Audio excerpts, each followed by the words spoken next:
Hey everyone, in this video we will see how to stop YouTube TV asking who's watching. Disable viewers prompt on any device. So how to turn off the who's watching prompt.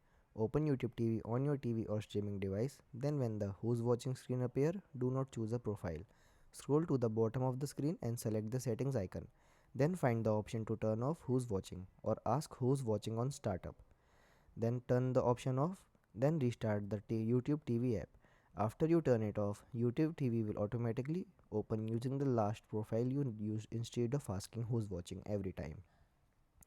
So how to change the "Are you still watching" auto pause?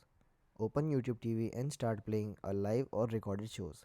Then press the down button on your remote twice to open the player menu. Then move left and select the three dots icon. Then select auto pause. Change the inactivity timer for 4 hours to 24 hours. Then continue watching without frequent interruption. Thanks for watching.